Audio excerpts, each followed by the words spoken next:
Hey everybody, welcome back to the Smoke Dungeon. DB here, and I'm coming at you with part 2 of my Storm Over series. And this time, it's part 2, Storm Over Dien Bien Phu, coming at you. This one is the second in the series of games, and it was made in 2014. At least my copy was. And this is one of my favorite of the series as well. I'm a big fan of Dien Bien Phu. I'm also a big fan of the Area Impulse games. So let me tell you first off how this one is different from its predecessor, Storm Over Stalingrad. The very first thing is the stacking limit in this version has dropped to 9 instead of 10. That's an important thing because you'll see red is the Vietnamese in this one, and blue is the French and some Thai units. So the very first thing is that the stacking limit has dropped down 1. It was 10 in Stalingrad, it's 9 in this one.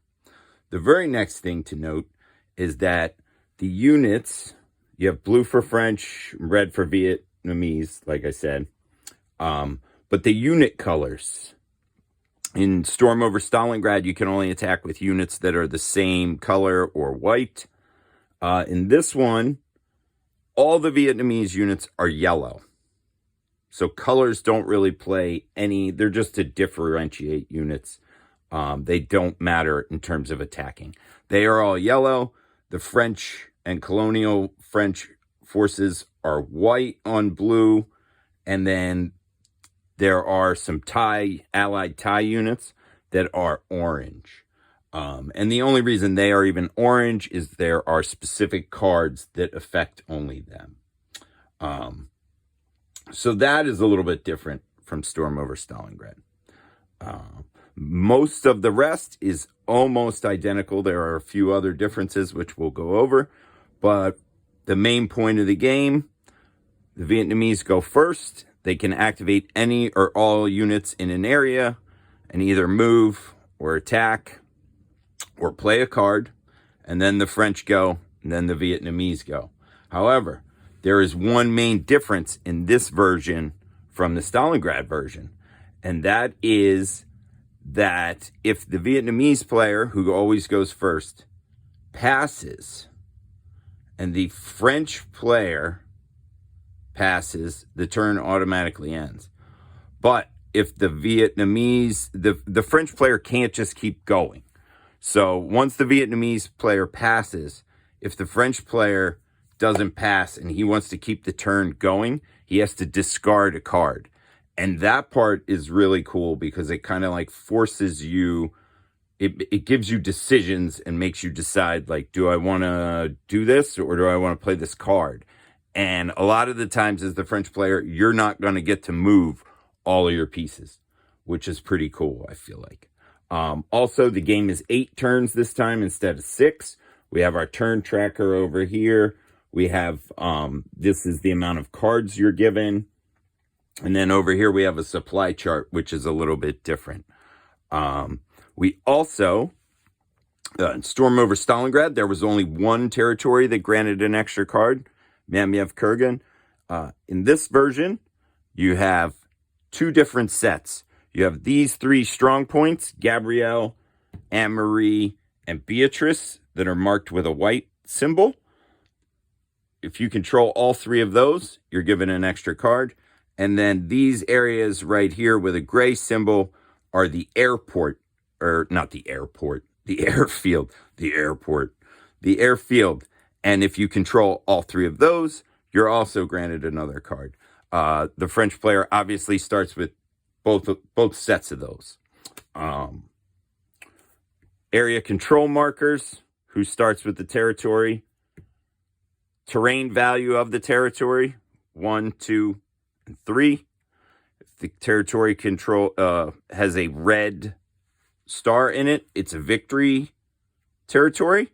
To win the game, the Vietnamese player needs 6 of these red territories. They are here, here, here, here, here, here, here, here, and here. The majority of them are all going to be east of the airfield. Let me see. What else do we have going on here that is different? The Vietnamese player is allowed an action to sap or build trenches, because the Vietnamese player in this version of the game cannot move into any territory that's controlled by the French unless he does so through a card that allows him to surprise assault, or he builds trenches. And the way you build trenches are you can flip two of your guys and exhaust them to build a level 1 trench, and you need a level 3 trench to actively move your dudes out and attack any adjacent square. You can always shoot out of your square, but to actually assault and move in and take ground, you're going to need to build trenches. And there are tokens for those. Trench 1 has a 2 on the back. It goes up to 3. There is another way to create trenches besides flipping your guys over and exhausting them, and that is by discarding some cards. I think my light is rather poor today. I don't know what's going on here. But these are the Vietnamese cards, and you'll see a symbol here. So this one is 3. So you could discard this card to immediately place a 3 trench somewhere. And that is actually really cool, because it gives a sense of like creeping doom. Because as the trench counters come down, you obviously know there's a chance that the Vietnamese are going to assault from there if you were the French player. But it's not a given. And then he can also discard cards and make the trenches just appear, which is pretty cool. Also, you'll see the areas have colors on them. Red is, if the name of the area is in red, that is a Vietnamese area from the start, and French forces cannot enter that. If it's white, anybody can enter it. Green and blue represent areas that are either adjacent to or the airfield itself. And those deal with the end phase. At the end phase, instead of automatically refreshing all units on the board, all the Vietnamese units will be refreshed. But the French player will have to make a supply roll. And the higher he rolls, the worse it is. And if for each green square the Vietnamese player has control of, you'll add 1 to the die roll. And if he has any of the blue squares, you'll add 2. And what that basically does is the higher you roll, it'll tell you there's a chart over here, and it'll tell you a certain number of French units that are out of supply and can't be refreshed that turn, which is, at the beginning of the game, it doesn't really happen that often unless you roll like boxcars and you're very unlucky. But towards the end of the game, it can be very bad. And it's interesting because of how the game map is. Again, the map for this is phenomenal. It's beautiful. Not only is it designed well, just the graphic on the map is fantastic. You can see like the individual strong points and everything. It's super cool. But back to the supply, it gives the Vietnamese player an interesting choice, because the majority of the victory locations are on this side of the map, but everything that affects supply is on this side of the map. So the Vietnamese player has to make a decision. I mean, obviously you could do both or whatnot, but clearly going one way or the other is going to be stronger. So that is actually a difference in that the end phase. How reinforcements are done is also different. You get reinforcements at the end of your turn. The Vietnamese player always places his first, and there are stacks. So on turn 1, 2, 3, and 6, he'll get reinforcements. French player gets them on 1, 3, 4, and 7, I believe. However, every turn, the Vietnamese player will also roll a die, and it'll be a D3, and he'll get replacement units, which are kind of rubbish. They're the worst units in the game almost, besides these Thai militia guys. And he will be able to place them anywhere he wants. He can also place them into French territories if there's nobody in there, and he can trace a line back. So it's a good way that he can creep and reinforces that like creeping doom theory, which is pretty cool. Other than that, there's one big difference. And that is on the very first turn of the game, the Vietnamese player can assault without having an area 3 trench. So all these Vietnamese units can assault on the first turn. And the way an assault works is you just declare how many of your guys are going into the attack. And if you destroy or force all the French units to rout out of that location and there are no enemy units in it at the end of the attack, you can move all your dudes into there automatically, and then you automatically kill one of your guys. So you sacrifice one to be able to move them all in there. And it's interesting. It's only done on the first round. You can do it later rounds if you have a card or if you build the trenches, because that's how assaults work. But you get a free assault all around. It's almost like Storm over Normandy, which we'll go over in our series, where there's like a first turn bombardment invasion phase. So it's almost like that. And it basically pushes everything even closer. So it's pretty wild. Some other things, the components to the game are all excellent. Even the dice, I like the dice that comes with it. It gives you just 4 white dice. They're really basic, but they're really cool. If you hear that squeaking noise, that's my neighbor's garage door. Rulebook, standard rulebook. One thing it does have is it has all the counters.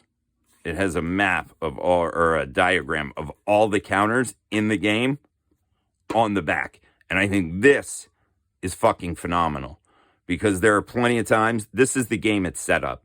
So there are plenty of times when I set this game up, because I've played this game a ton, where I'm all blown out and I'm like, is there really only one guy in area 7? And then I go through here and I double check it. And I think that that's awesome. There's a few color examples in here. Overall, the rule book is short. It's only 12 pages. Like I said, all the components and everything are great. I used to play this game a ton. My buddy Tampa, who I play Magic with, this was one of the first board games I got him into, and he loved it. And we ended up playing this thing probably like 3 nights a week. As soon as we finished, we would just set it back up and run it back. And it was awesome. And he actually moved back to Tampa, and we play now over like Google Meets, because he has a copy of the game. So we'll just fire up the video chats at like 11 o'clock at night, and we'll play a game of this. We'll just play 2 turns, and then, you know, I'll see you in a few days, play 2 more turns. It's awesome. I totally enjoy it. I actually just beat him the other day by, he had 5 victory points. It came down to the last 8th turn, and I had like 1 guy left. It was awesome. One other thing I will say about this version is that on the cards, they have, again, this is where you get a lot of your flavor. There's a ton of Vietnamese artillery cards, and they're done slightly different this time in that they give you a firepower. For example, this is 75 millimeter artillery, firepower 8. And for your impulse, you perform an attack of firepower 8 in an area adjacent to one you control. However, the firepower increases to 10 if there are 7 or more French units in the area, which is super cool. Or you can use this card for counter battery fire, which negates any French artillery card, which is super cool. That's one that's different in that the artillery can cancel each other. Now, the French can't do that, but the Vietnamese can, and that's pretty cool.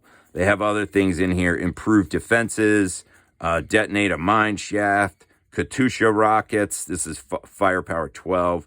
You can only use that once. Surprise assault, poor weather, night assault, rats of the Nam Yum, propaganda, general gap demand success. And then they got 105 artilleries, which are 9, and they go up to 10 as well. So there's super cool things in there. Gives you a lot of your flavor for your game.